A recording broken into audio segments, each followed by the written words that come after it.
Evening everyone. कैसे हो आप लोग? अच्छा चल रहा है आपका सारा तैयारी वगैरह, है ना? कितने सब्जेक्ट्स हो गए आपके कंप्लीट? दो कंप्लीट हो गए, दो चल रहे हैं। अभी क्या क्या चल रहा है? इकोनॉमी और मॉडर्न हिस्ट्री। ठीक है। कैसा लग रहा है पढ़ के? अच्छा लग रहा है? अच्छा है ना? इंटरेस्टिंग तो है बहुत। ये जो सब्जेक्ट है ना, ये सबसे इंटरेस्टिंग है, क्योंकि ना it is something very rooted. जो आप लोग अपनी लाइफ में डेली बेसिस पे देखते हो ना, वो सभी बातें आप इस सब्जेक्ट में पढ़ोगे। इसके टॉपिक्स अभी हम देखेंगे कि कौन कौन से टॉपिक्स हैं, तो you will get to realise कि ये तो वही है जो हम सुनते हैं, क्योंकि इसका नाम क्या है? Indian society. तो सोसाइटी मतलब हमारा समाज। Since you are aspiring to become an IAS officer, और आप पोस्ट कहाँ पे होगे फिर? ग्रास रूट्स लेवल पे पोस्ट होगे पहले। तो आपको पता होना चाहिए कि आपकी सोसाइटी के फीचर्स क्या हैं, आपकी सोसाइटी कैसी है, आपकी सोसाइटी में क्या कुछ चलता है क्या नहीं चलता।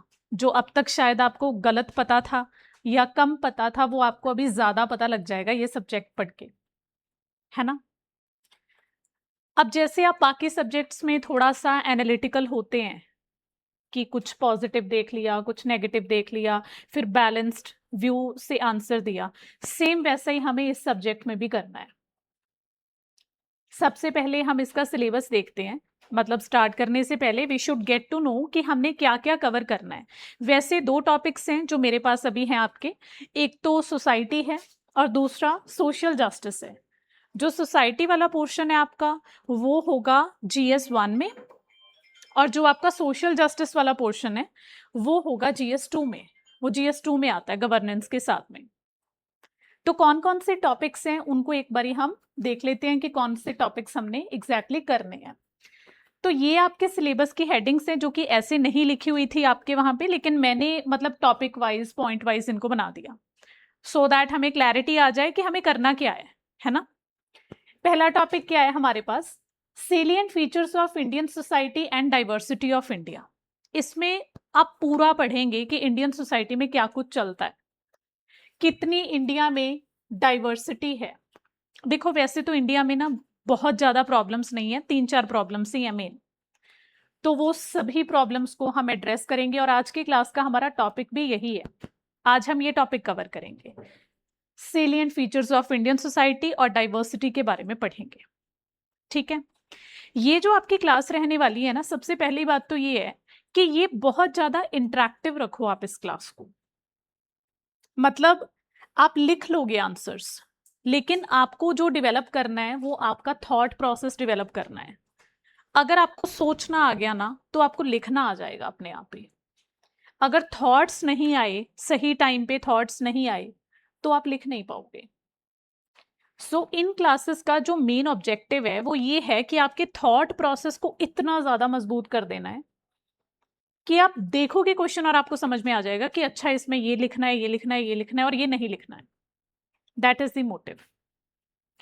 दूसरा टॉपिक है हमारे पास role of women and women's organisations. अभी मतलब सेकेंडली कल को हम क्या पढ़ेंगे? महिलाओं का क्या रोल है, रोल ऑफ विमेन, और उनकी ऑर्गेनाइजेशंस अगर बनी हुई हैं कुछ, विमेन को लेके क्या क्या लॉस हैं, क्या क्या प्रॉब्लम्स हैं, क्या क्या चीजें हमने ओवरकम कर ली और क्या क्या ओवरकम आपको करनी है जब आप एडमिनिस्ट्रेशन में आ जाओगे। अगर आपकी पोस्टिंग किसी ऐसे जिले में हो जाती है जहां पे बहुत ज्यादा हाई है फीमेल फीटिसाइड का रेट, तो आप क्या कंट्रीब्यूट करोगे उसमें? पता होना चाहिए आपको। पॉपुलेशन एंड एसोसिएटेड इश्यूज, मतलब तीसरा हेडिंग हमारा क्या है? पॉपुलेशन। अब इंडिया पहले नंबर पर है पॉपुलेशन में, तो पॉपुलेशन के इश्यूज ज्यादा हैं, फायदे भी हैं लेकिन इश्यूज हैं। हमने उन इश्यूज को पढ़ना है, कौन कौन से इश्यूज हैं, क्या क्या, कैसे हम एड्रेस करेंगे। अगला topic poverty and development issue. अब इंडिया की कितनी बड़ी प्रॉब्लम है ना, गरीबी की प्रॉब्लम। तो अगर आपको ये नहीं पता कि इंडिया में पॉवर्टी के स्तर पे कौन कौन सी चीजें और चल रही हैं, तो आप कैसे काम करेंगे फिर डिस्ट्रिक्ट में? Urbanisation and their problems and their remedies. अभी रेमेडी देना आपका काम है। आपसे एक्सपेक्ट किया जाएगा हर आंसर में कि आप एग्जामिनर को कुछ ऐसा बता के जाएं, चाहे वो जितना मर्जी सिंपल हो, आप उसको कुछ ऐसा बता के जाओगे, कुछ ऐसा सजेस्ट करके जाओगे जो प्रैक्टिकल हो, सबसे पहली बात। दूसरी बात, उसको इंप्लीमेंट करना इजी हो और आप अपने लेवल पे इंप्लीमेंट कर पाओ उसको। ठीक है? यूपीएससी में या किसी भी और मतलब आपके एग्जाम में, जो ये सिविल सर्विसेज का एग्जाम होता है, आपको पता है किस चीज को प्रायोरिटी बेसिस पे देखा जाता है, किस आंसर शीट को ऑथेंटिक माना जाता है? जो ऐसे पॉइंट्स को मतलब बताती है, जो कैंडिडेट ऐसे पॉइंट्स बता के आता है जो प्रैक्टिकल है। पहली बात तो आपसे पूछा जा रहा है कि आप किसी डिस्ट्रिक्ट में हैं और ये प्रॉब्लम है, तो आप क्या करोगे? आप बोल के आ रहे हो वहां पे कि सरकार को ये कानून बना देना चाहिए, आप क्या करोगे वहां पे? You should know that. तो जितना इन मामलों को आप इंटरनलाइज करेंगे ना, उतना आपको फायदा होगा। अभी अर्बनाइजेशन की प्रॉब्लम्स हम सबको पता है, और वही प्रॉब्लम्स हैं जो हमें पता है। इसको एक सिस्टमैटिकली कैसे लिखना है वो हमें आना चाहिए।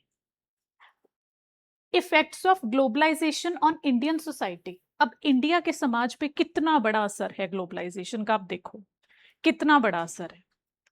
इंडियन सोसाइटी ऐसी होनी थी अगर ग्लोबलाइजेशन ना होती तो। आप इमेजिन करो वैदिक पीरियड्स को, एंशियंट सोसाइटीज को, कितना फर्क आ गया है। तो इतना बड़ा इंपैक्ट किसी चीज का हमारी सोसाइटी पे पड़ रहा है, तो हम क्यों नहीं पढ़ेंगे उस चीज को सोसाइटी में, है ना? Social empowerment. अब सोशल एम्पावरमेंट मोर और लेस हर एक सोशल कैटेगरी को कवर करेगा, B it women, B it children, B it elderly, B it your जो आपके अंडर प्रिविलेज्ड सेक्शंस हैं वो सारे कवर्ड होंगे इसमें। कम्युनलिज्म के बारे में पढ़ेंगे, रीजनलिज्म के बारे में पढ़ेंगे, सेकुलरिज्म के बारे में पढ़ेंगे, इनकी अपनी अपनी पॉजिटिव्स नेगेटिव्स जो भी हैं वो सारा पढ़ेंगे हम। बेसिकली हमारा आज का जो टॉपिक है ना वो इन सब का क्रक्स है, क्योंकि उसमें क्या है हेडिंग में, सेलिएंट फीचर्स। तो इन सब का क्रक्स है हमारा आज का टॉपिक।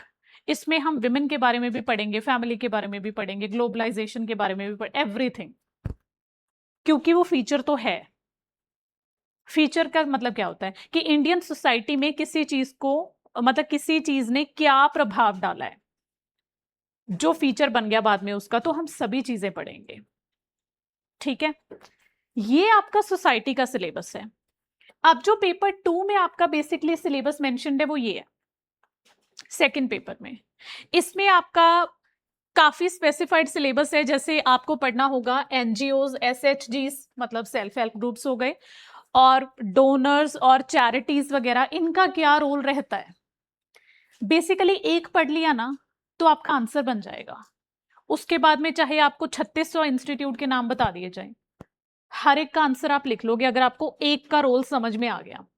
कि मैं आपको बता रही हूं कि 25 सेक्टर में हम एक एनजीओ खोल रहे हैं, तो आप मेरे को बताओ कि उस एनजीओ का क्या फायदा है, या उस एनजीओ का क्या कंट्रीब्यूशन रहेगा 25 सेक्टर में। एक का पता चल गया तो आप सबका लिख लोगे। ठीक है? Welfare schemes for vulnerable sections of population by the centre and states and performance of these schemes. अब ऐसा नहीं है कि यहां पे हम सारी स्कीम्स पढ़ने बैठ जाएंगे। हम बेसिकली ये देखेंगे कि जब कोई स्कीम आती है और इंप्लीमेंट होती है तो उसका क्या इफेक्ट पड़ता है उस पर्टिकुलर टारगेट पॉपुलेशन पे जिसके लिए वो बनाई जाती है। और सबसे बड़ी बात, अगर वो स्कीम का इंप्लीमेंटेशन अच्छे से नहीं होता तो उसके क्या नेगेटिव इंपैक्ट्स होते हैं। ये वाला सेक्शन जो है ना, ये आपको मोर और लेस करंट से ओरिएंट करके बताया जाएगा। जैसे कोई भी स्कीम है जो आपकी करंट में मतलब न्यूज में है, तो हो सकता है आपको वो स्कीम का नाम देके बता दे कि आप मुझे बताओ कि ये स्कीम आई है सेंटर सरकार की या आपकी स्टेट सरकार की, किसी की भी, तो आप मुझे ये बताओ कि इस स्कीम का क्या फायदा हुआ है। तो स्कीम्स नहीं कवर करनी है हमें, बेसिकली थीम्स कवर करने होते हैं इसमें, जो हमें एक कॉम्प्रिहेंसिव आंसर लिखने में हेल्प करते हैं। बेसिकली आपकी क्लासेस का मतलब क्या है कि आपको आंसर लिखना आना चाहिए। आपको नहीं आता है क्वेश्चन और नहीं ही आता होगा आपको क्वेश्चन जब आप बैठोगे एग्जाम में, तो भी आप आंसर लिख के आओगे। That is what the coaching is about. अब देखो, mechanisms, laws, institutions and bodies constituted for the protection and betterment of these vulnerable sections। अब vulnerable sections कौन है? वही सारे हैं जो आपके विमेन हो गए, बच्चे हो गए, या कुछ ऐसे दिव्यांग हो गए। तो उनके लिए क्या कुछ कर रही है सरकार, आपको पता होना चाहिए, क्योंकि आपको करना है। वो सरकार कोई स्कीम लॉन्च कर रही है, अगर आपको ये नहीं पता होगा कि उसके लूप होल्स क्या हैं, तो कल को आप जाके सजेशन कैसे दोगे फिर? अगर आपको एक अच्छा सिविल सर्वेंट बनना है तो आपको ये सब बातें पता होनी चाहिए।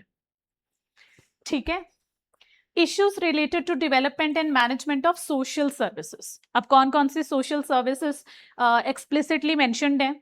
हेल्थ के बारे में। अब हेल्थ का पूरा पता होना चाहिए, हेल्थ आपका एक थीम है, तो आपको पता होना चाहिए कि हेल्थ में क्या क्या प्रॉब्लम्स हैं, क्या क्या इश्यूज हैं, डेवलपमेंट से रिलेटेड क्या इशू है, मैनेजमेंट से रिलेटेड क्या इशू है।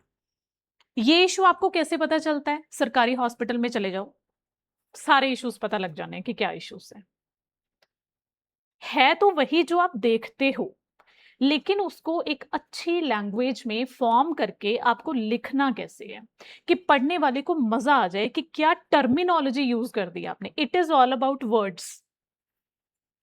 आपको अपना जो आंसर का स्ट्रक्चर है वो सिंपल रखना है, वर्ड्स फैंसी यूज कर लेने हैं बीच में। फैंसी का मतलब ये है कि कुछ ऐसे वर्ड्स जो 5 लाइन की बात को एक ही लाइन में बोल दे, उसको हम बोलते हैं value addition. That is what value addition is. ठीक है। Issues related to poverty and hunger. अभी देखो, पॉवर्टी पहले भी किया है, अब भी दोबारा कर रहे हैं, तो मतलब एक ही बार पॉवर्टी को पढ़ लेंगे तो आपको सारी प्रॉब्लम्स पॉवर्टी की पता चल जाएंगी। हंगर भी इसका ही एक पार्ट आ जाता है, क्योंकि मैल न्यूट्रिशन जो है या कुछ ऐसी प्रॉब्लम्स जो बच्चे फेस कर रहे हैं या बूढ़े फेस कर रहे हैं पॉवर्टी की वजह से, वो सारी हम करेंगे। ये बेसिकली हमारे सिलेबस के हेडिंग्स थे। जो फर्स्ट पेज पे हमने देखा था वो किसका सिलेबस था? सोसाइटी का। अभी सेकंड पेज पे जो आप देख रहे हो वो सोशल जस्टिस का सिलेबस है, जो आपके जीएस पेपर 2 में आता है, पहले वाला पेपर 1 में आता है। तो इन दोनों सेक्शंस की अगर मैं वेटेज की बात करूं तो बहुत ज्यादा वेटेज है। मतलब दोनों सेक्शंस के अगर आप क्वेश्चंस को मिला के देखो तो you will easily get to know कि आपका 100 क्वेश्चंस के मतलब 100 मार्क्स के आसपास एग्जाम ये सेक्शन से आएगा। और ये सेक्शन आंसर करने में इतना मजा आएगा आपको, आप सोच नहीं सकते हैं। द थिंग इज कि आपको ग्राउंडेड रहना है और अच्छे से एनालाइज करके आंसर करना है। जैसे एक क्वेश्चन आज की क्लास के बाद मैं दूंगी आपको लिखने के लिए, तो कल आप लिख के लेके आएंगे क्वेश्चन। एक क्वेश्चन देंगे हम, उसको आपको लिख के लेके आना है based on what we are going to discuss today. हाँ जी, इस पोर्शन में से कौन कौन से क्वेश्चंस आ चुके हैं पिछले 10 सालों में वो आपके सामने है। यहाँ पे आपको क्वेश्चंस पूरा पढ़ने की जरूरत नहीं है, हम सिंपल हेडिंग्स देख लेते हैं। जैसे पहला क्वेश्चन आपको किसके बारे में पूछ रहा है? Intercaste marriage. तो इंटरकास्ट मैरिज को लेके इंडिया में क्या प्रॉब्लम है, अगर आपको ये पता लग गया तो आप इंटरकास्ट मैरिज से रिलेटेड कोई भी क्वेश्चन आंसर कर लोगे। अगला क्वेश्चन आपसे क्या पूछ रहा है? इंडिया की डाइवर्सिटी के बारे में और सोशियो इकोनॉमिक मार्जिनैलिटीज के बारे में। तो ये सिंपल डाइवर्सिटी पे क्वेश्चन है।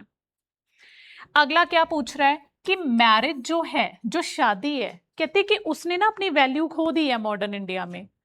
तो ऐसी क्या चीजें हैं जो मैरिज को इंपैक्ट कर रही हैं? मैरिज को आप एक स्पिरिचुअल बॉन्ड समझ ही नहीं रहे, मैरिज को आप एक कॉन्ट्रैक्ट समझ रहे हैं। तो है ना कितना अच्छा टॉपिक ये, कितनी बड़ी बात है। मतलब जो इंसिडेंट्स आप इंस्टा पे या यूट्यूब पे रील्स पे देखते हो, वो उसको आपको एनालिटिकल एनालाइज करने के लिए बोल रहा है कि तुम बताओ कि अगर उस लड़की ने खून कर दिया अपने पार्टनर का या लड़के ने दहेज के लिए मार दिया लड़की को, तो क्यों हो रहा है ये? तो आपको पता होना चाहिए। अब वहां पे वो एग्जाम्पल्स लिखने नहीं बैठ जाएंगे, हम एनालिटिकल लिखेंगे कि क्या है। इसके बाद में देखो, child cuddling is now being replaced by mobile phones. कितनी बड़ी बात है। अब लेट्स से आप में से कोई मैरिड है या नहीं भी है, मैरिज होगी, आगे बच्चे हो जाएंगे, उसके बाद में आप अगर फोन दे देते हो अपने बच्चे को ये सोच के कि मैं तो आईएएस ऑफिसर हूं, मेरे पास टाइम थोड़ी है तेन संबंध, है ना। तो क्या वो पहले ही पूछ रहा है कि ऐसा करोगी अगर, तो सही है वो, है ना। कितना सिंपल क्वेश्चन है। अगर आपको ये क्वेश्चन आ गया तो कितना सिंपल है। मतलब आपको क्वेश्चन आया, आप देखोगे कि यार ये तो हम मतलब डेली बोलते हैं बच्चों को फोन नहीं चलाना, बोलते हैं ना। तो इसको हम एग्जामिनर को कैसे आंसर करके बताएंगे। That is the art of answer writing. देखिए, caste identity in India both static and fluid. अब कास्ट आइडेंटिटी के बारे में बात कर रहा है कि दोनों तरीके से आप देखेंगे, स्टैटिक भी है फ्लूइड भी है। ये सारे क्वेश्चन आपसे सॉल्व हो जाएंगे जब हम टॉपिक कर लेंगे। अच्छा, impact of work from home, कितना रिसेंट वर्क फ्रॉम होम का इंपैक्ट क्या है। क्या इंपैक्ट है भाई वर्क फ्रॉम होम का, बताओ बताओ। एक क्वेश्चन डिस्कस करते हैं 5 मिनट के लिए हम।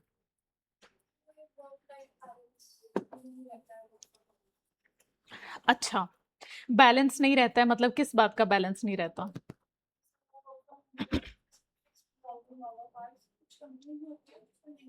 हाँ, मतलब बाउंड्री ब्लर हो जाती है, आपको पता ही नहीं लगता कि आप कब काम कर रहे हो, कब आप घर पे प्रेजेंट हो, बाउंड्री ब्लर हो जाती है। दूसरा,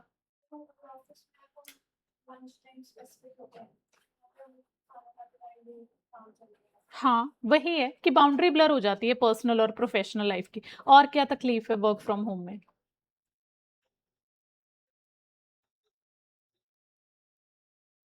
लड़कों का सेक्शन भी बोलेगा कुछ। हाँ जी, confined within an area. हाँ, मतलब आप सोशलाइज नहीं हो रहे हो ना लोगों के साथ, आप घर पे हो, कितना फ्रस्ट्रेट हो जाओगे आप। लेट्स से मुझे कोई बोल दे कि तुम्हें घर से काम करना है work from home, I can't even think of, तैयार नहीं होया जाना। सबसे बड़ी प्रॉब्लम है, आप कभी भी ये बात नोट करना कि जैसे मान लो आप कुछ भी काम कर रहे हो, अगर आप फ्रेश मूड के साथ नहीं करोगे, अच्छे कपड़े पहन के नहीं करोगे ना, तो फीलिंग नहीं आती काम करने वाली। इट हैपन्स, मेरे साथ तो बहुत होता है। बाउंड्री ब्लर हो जाएगी, फैमिली को टाइम नहीं दे पाओगे उसके चक्कर में आप, क्योंकि आप फिलहाल होगे काम में। ऑफिस में हमारा क्या होता है कि जब अब मुझे पता है कि मुझे आपकी क्लास लेनी है, 7 बजे आपकी क्लास खत्म हो जाएगी, तो मैं भी साथ ही, मतलब मैं फ्री हूं उसके बाद में। लेकिन अगर मान लो मेरे पास ये होता कि मैं अपनी मर्जी से क्लास ले सकती हूँ, तो हो सकता है कि मैं ये क्लास 5:30 पे स्टार्ट ना करके 6:30 स्टार्ट करती, है ना। तो ये सब प्रॉब्लम्स होती हैं। अब ये जितनी सिंपल बातें हमें सुनने में लग रही हैं, उतना ही कॉम्प्लिकेट करके एग्जामिनर क्वेश्चन पूछता है। और फिर हमें लिखना भी सिंपल टोन में और अच्छी टर्मिनोलॉजी के साथ लिखना होता है। That's it. इसके बाद देखो, सेक्ट। सेक्ट क्या होता है, व्हाट इज सेक्ट। सेक्ट का मतलब होता है कि जब आप एक अलग से, मैं आपको एग्जांपल देती हूँ। जैसे फॉर एग्जांपल वो है ना, ब्यास वाला जो डेरा है ना, डेरा सच्चा सौदा है, जैसे for example they are sects, उसे हम सेक्ट, अलग अलग सेक्ट्स बोलते हैं। अब इनका क्वेश्चन पूछा गया है कि बताओ इनका क्या इंपैक्ट है कास्ट पे, रिलीजन पे और रीजन पे। वो पॉलिटिक्स पूछना भूल गया, पॉलिटिक्स पे भी है। इसके बाद देखो, how does Indian society maintain continuity in traditional social values. Continuity का मतलब क्या है। सिंपल एग्जांपल, जैसे फॉर एग्जांपल आज से अगर आप 6 साल पीछे, 6-7 साल पीछे चले जाओ, तो बहुत एक मॉडर्नाइजेशन वाला ट्रेंड आया था इंडिया में, मॉडर्न होना है या ऐसे कपड़े पहनने हैं वैसे। अभी आपको ऐसा लग रहा है कि ट्रेडिशनल वैल्यूज वापस आ रही हैं। अभी लोग शादियां ऐसे कर रहे हैं जैसे 50 साल पहले शादियां होती थी। अभी लोग कपड़े वैसे पहनना पसंद कर रहे हैं, तैयार वैसे होना पसंद कर रहे हैं जैसे 50 साल पहले आपके मतलब मम्मी पापा होते थे। होता है ना। ऐसा क्यों हो रहा है, ये किसी एक पर्सन ने किया है, ये पूरी सोसाइटी में हो रहा है ना।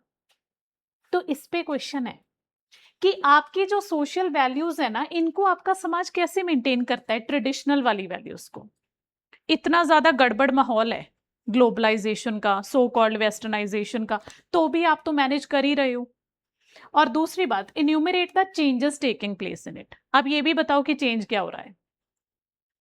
तो ये सारे मतलब क्वेश्चंस है, बाकी के क्वेश्चंस आप खुद एनालाइज करोगे। मैंने 2014 तक के क्वेश्चंस यहाँ पे रख दिए हैं इस टॉपिक से।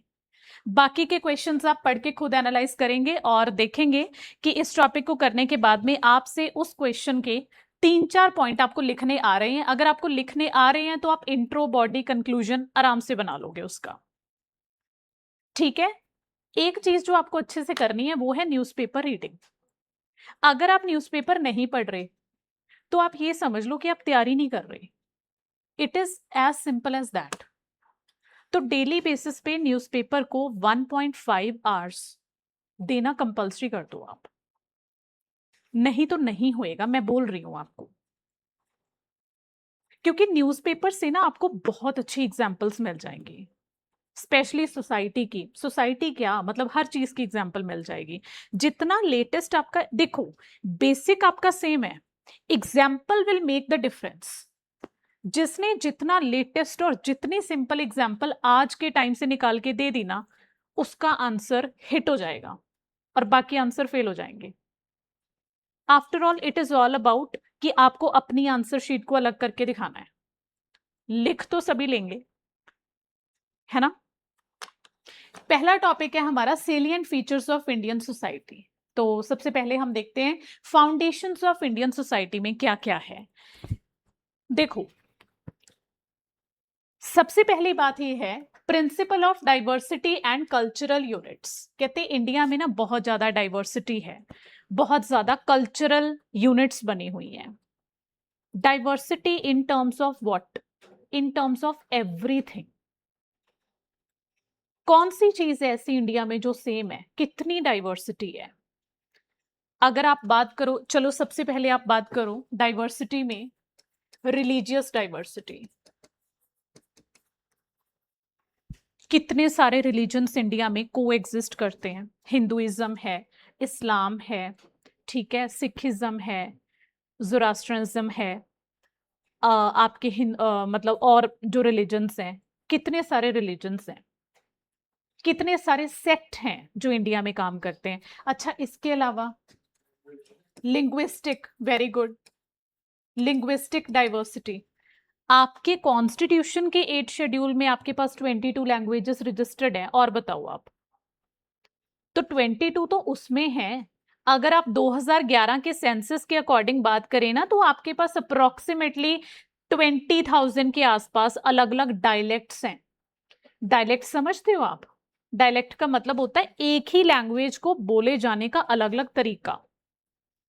इतने सारे आपके पास डायलेक्ट्स हैं, ठीक है।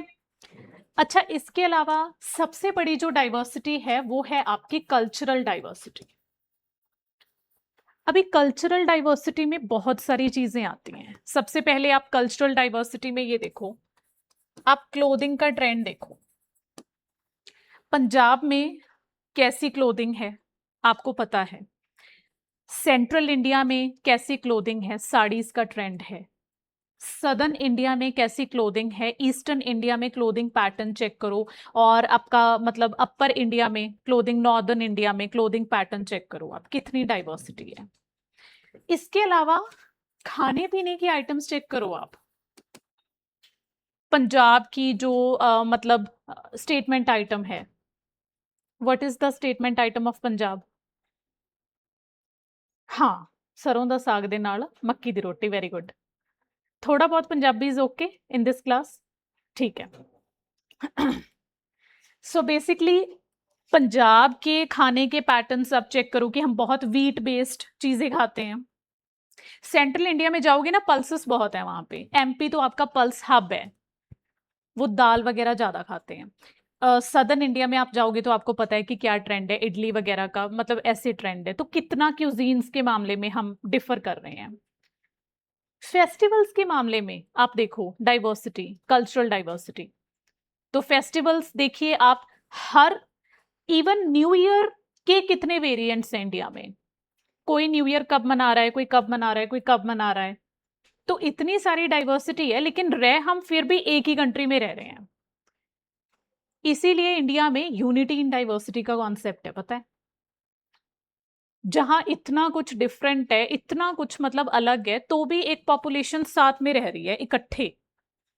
तो इससे बड़ी यूनिटी एंड डाइवर्सिटी की एग्जाम्पल क्या होगी कि इतनी डाइवर्सिटी है फिर भी हम यूनाइटेड हैं, इकट्ठे हैं, है ना?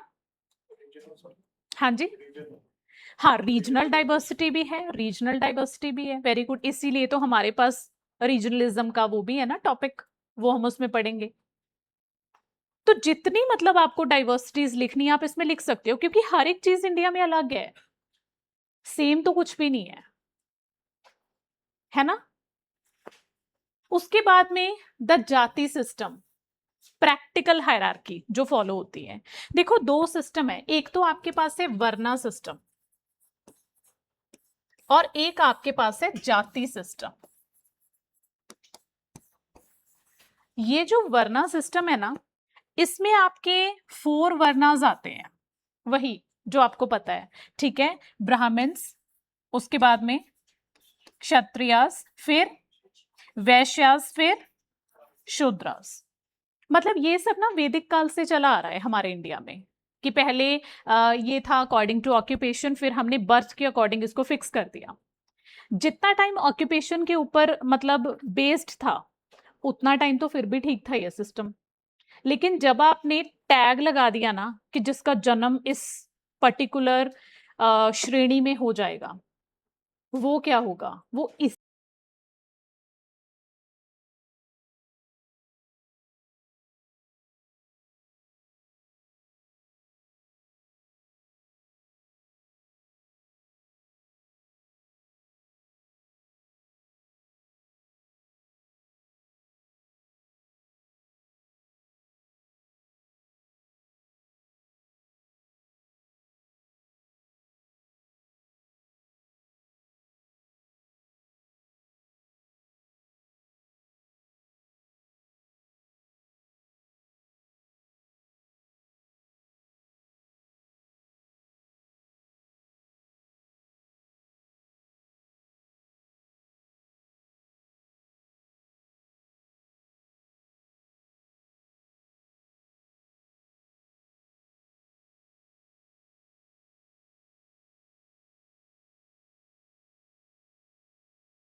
आपके दिमाग में कुछ भी आ रहा है उल्टा सीधा, बैटरी एक बार आप कमेंट करके बता दो ऑनलाइन वाले स्टूडेंट्स कि अभी ऑडिबल है ना आपको। दूसरे माइक की बैटरी एक्चुअली वो हो गई थी एक्सपायर।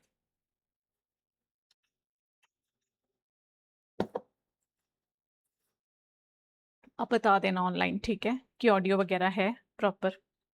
अभी देखा है मैंने आपका मैसेज। हाँ जी।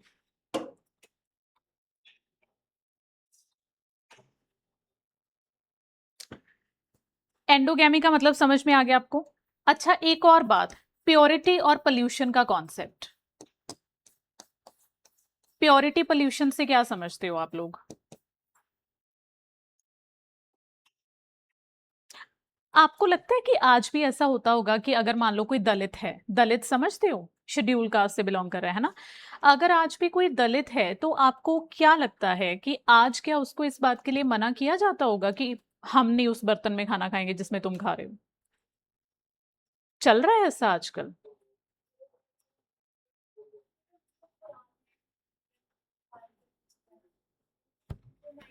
जो यंगस्टर्स हैं वो नहीं कर रहे क्या?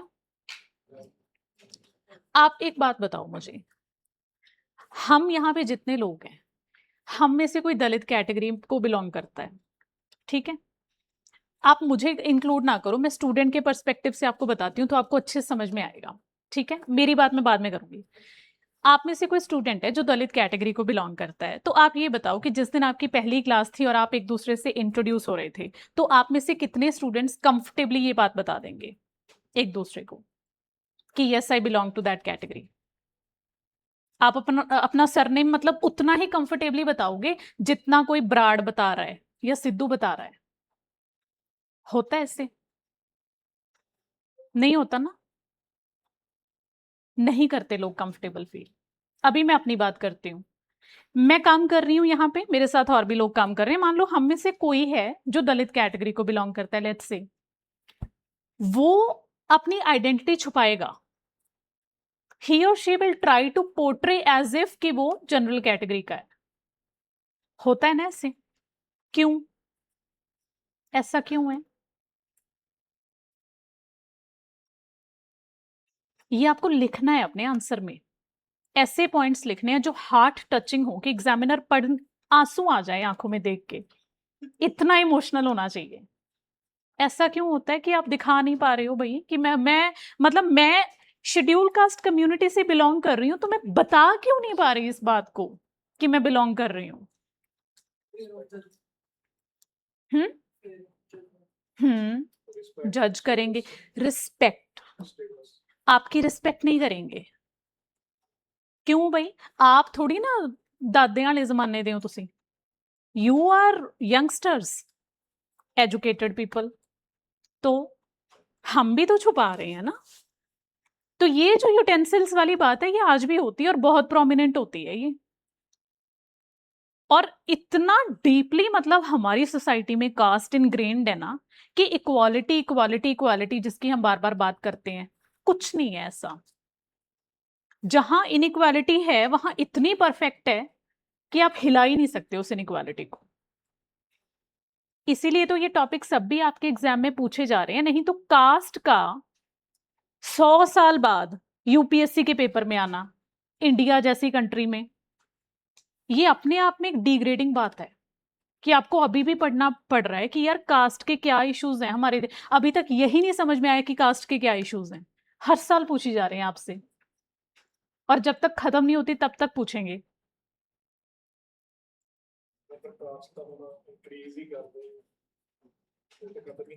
हाँ, इसमें एक और बात आती है अफर्मेटिव एक्शन वाली। What is affirmative action? Affirmative action होता है किसी कास्ट को जो हिस्टोरिकल उसने फेस किया इनजस्टिस, वो उससे बाहर आ जाए, इसलिए आप उसको स्पेशल बेनिफिट्स दे रहे हो। तो इंडिया में हम जो दे रहे हैं लोगों को, that is reservation. Reservation in terms of both merit and job, है ना? तो इसको लेके आप देखो कितना तगड़ा डिबेट है ना इंडिया में, रिजर्वेशन होनी चाहिए नहीं होनी चाहिए।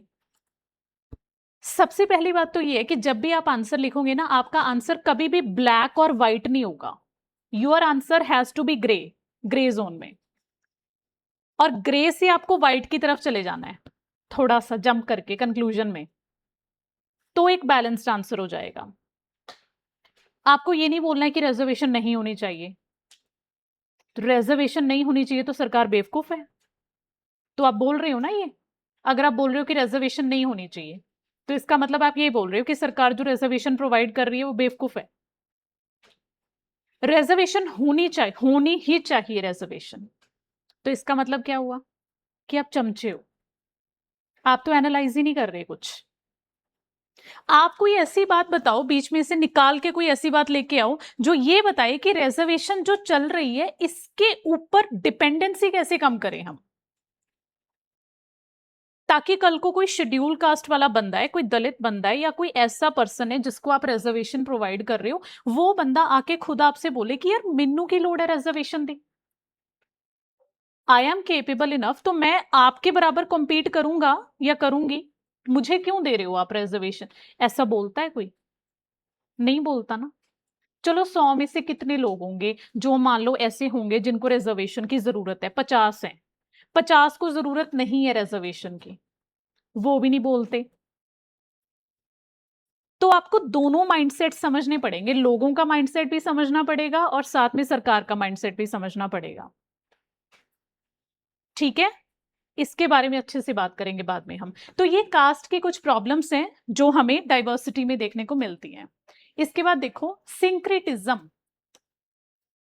सिंक्रेटिज्म में एक बहुत अच्छा वर्ड हम यूज करेंगे। सिंक्रेटिज्म का मतलब होता है बहुत सारी चीजों का मिलजुल के एक एसिमिलेशन के साथ रहना, मेल मिलाप के साथ रहना। तो सिंक्रेटिज्म में हम एक वर्ड यूज करेंगे वासुदेव कुटुंबकम। वासुदेव कुटुंबकम हम यूज करेंगे यहां पे वर्ड। मतलब क्या है कि सब चीजों का एक दूसरे के साथ हमने सिंक बिठाना है, सब चीजें एक दूसरे के साथ एग्जिस्ट कर सकती हैं, ये हमने प्रूव किया हुआ है भाई, इंडिया में रह रहे हैं हम, है ना। रिलीजियस डाइवर्सिटी इतनी ज्यादा है तो भी आप देखो राजस्थान में कितने मुस्लिम्स रहते होंगे, क्या लगता है आपको? राजस्थान की 80% पॉपुलेशन मुस्लिम है, ऐसा बोल दें हम? है 80% मुस्लिम्स राजस्थान में? बताओ क्या लगता है आपको? नहीं होंगे इतने, तो 50% है पॉपुलेशन राजस्थान, इतनी भी नहीं है। तो भी राजस्थान में अजमेर शरीफ की दरगाह है ना बनी हुई, और कितनी, मतलब अजमेर शरीफ के मेले में क्या लग रहा है आपको कि मुस्लिम्स ही जाते हैं सिर्फ? कितनी पॉपुलेशन जाती है वहां पे। बेस्ट एग्जांपल है वो सिंक्रेटिज्म की। तो जब भी आपको सिंक्रेटिज्म या फिर ऐसी कोई मतलब बात आए आपके आंसर में जहां पे आपने वासुदेव कुटुंबकम की यानी कि सबकी को एग्जिस्टेंस की एग्जांपल देनी हो, तो आप इस एग्जांपल को कोट करना कि कोई मुस्लिम भी खास नहीं रहते वहां पे, मेला भी लगता है और मेले में सारे जाते हैं, ऐसा ही होता है। तो ये सब चलता है हमारे भारत में, इसीलिए हम भारत देश महान बोलते हैं इंडिया को। हम, हाँ जी, इंटीग्रिटी मतलब, हाँ बोल सकते हो आप, कीवर्ड्स को आप बहुत अच्छे से यूज कर सकते हो अनटिल एंड अनलेस बिल्कुल कोई ऑपोजिट मीनिंग ना निकले। आपको ना अपने आंसर में जब आप कीवर्ड यूज करते हो तो आपको डरना नहीं है कीवर्ड यूज करने से कि पता नहीं ये कीवर्ड यहाँ पे फिट बैठेगा या नहीं बैठेगा, क्योंकि इनिशियली जब हम लिखते हैं ना तो हमें आदत नहीं होती भारी भरकम वर्ड यूज करने की। आप करो यूज, मेरे आंसर्स में आप ऐसे वर्ड्स यूज कर सकते हो जो बिल्कुल ही ऑपोजिट है, जिसका कोई रिलेशन भी नहीं है, लेकिन आप करेज लेके आओ अपने अंदर कि आप यूज करोगे। अपनी बात को सिंपली नहीं बोल देना, थोड़ा सा वजनदार बना के बोलना है। वजन किस बात का पड़ेगा? एग्जाम्पल्स का, दूसरा आपकी टर्मिनोलॉजी का कि आप कैसे यूज कर रहे हो, है ना। तो ये सिंक्रेटिज्म हो गया। इसके बाद में इसकी कंटेम्प्रेरी एग्जांपल आपके पास ये भी है जीआई टैग्स की। अब ज्योग्राफिकल इंडिकेशन टैग हम किस चीज को देते हैं? जो किसी पर्टिकुलर ज्योग्राफी में बनी हुई ऐसी चीज हो जो वहां के लिए बहुत खास है, हम उसको पूरे देश के लिए खास बनाना चाहते हैं। तो इसमें आपको एग्जाम्पल देने की जरूरत नहीं है, आप सिंपल बता दो कि जीआई टैग जो है आपका, वो इस चीज को हाईलाइट कर रहा है कि आप कितना अच्छे से एक दूसरे के साथ सिंक करके, बाइंड करके रह रहे हो। इसके बाद में अगला टॉपिक है आपका द ग्रेट चर्न। अभी डाइवर्सिटी में हमने बहुत कुछ देख लिया कि अलग अलग टाइप की डाइवर्सिटीज हैं, कास्ट एक मेजर फैक्टर है, तो उसको अच्छे से डिस्कस किया हमने। उसके बाद में ये देखा कि डाइवर्सिटी होने के बावजूद एक दूसरे के साथ सिंक बन रहा है, सिंक्रेटिज्म है, उसकी एग्जाम्पल्स हमने देखी 2। अभी हम ये देख रहे हैं कि कौन सी ऐसी फोर्सेस हैं जिनकी वजह से कुछ बदलाव आ रहे हैं और बहुत बड़े बदलाव आ रहे हैं इंडिया में। फोर्सेस ऑफ चेंज, ठीक है। अभी सबसे पहले देखो, ये चेंज मतलब जो है ये हर एक चीज को लेके आ रहा है वैसे तो, लेकिन ज्यादातर उन चीजों को लेके आ रहा है जो सही नहीं थी लेकिन अभी सही होने लग गई हैं। हमारी डाइवर्सिटी में जो कुछ गलत था वो अभी सही होने लग गया। इसका सबसे पहला और सबसे बड़ा कारण है कॉन्स्टिट्यूशनल डेवलपमेंट। कैसे है? आपने कॉन्स्टिट्यूशन में आर्टिकल ऐड कर दिया 14, राइट टू इक्वालिटी, कितना कुछ चेंज हो गया उससे। आपने फंडामेंटल राइट दे दिया है अब इस इंसान को, आपने आर्टिकल 15 ऐड कर दिया, आपने आर्टिकल 17 ऐड कर दिया है। अब आप अनटचेबिलिटी, अब आप प्योरिटी पोल्यूशन का जो आपका कॉन्सेप्ट चलेगा ना, वो घर पे चलाओ। आप पब्लिक में लेके आओगे ना अनटचेबिलिटी को, तो आपको जेल हो जाएगी। इसीलिए तो कोई करता नहीं, आप मुंह पे नहीं बोल सकते किसी को। तो कॉन्स्टिट्यूशनल डेवलपमेंट एक बहुत बड़ा चेंज लेके आया है हर एक चीज में। कॉन्स्टिट्यूशनल डेवलपमेंट, अब जैसे for example universal adult franchise है, हर किसी को वोट डालने का अधिकार है, तो हम इक्वल पॉलिटिकल राइट्स भी दे रहे हैं हर किसी को। ऐसा नहीं है कि अगर किसी घर में कोई एक मेल मेंबर है, कोई फीमेल मेंबर है, तो फीमेल मेंबर को कम हक है डिसाइड करने का कि कौन राज करेगा, रिप्रेजेंटेटिव कौन होगा, बराबर है। हम आर्टिकल 21 दे रहे हैं, right to life and personal liberty. तो पहले चलता होगा आपके यहाँ पे कास्ट सिस्टम एक बहुत बड़ी चीज, मतलब जब हम इंटरकास्ट मैरिजेस की बात कर रहे थे ना, तो यहाँ पे एक चीज हमारी रह गई एंडोगैमी में। आपने ऑनर किलिंग सुना है? ऑनर किलिंग ये क्या होता है भाई? What is honour killing? Society की क्लास को ना हम 5 घंटे भी चला सकते हैं, इतनी अच्छी क्लास होती है। मजा आ रहा है आपको? अच्छी बातें डिस्कस होती है।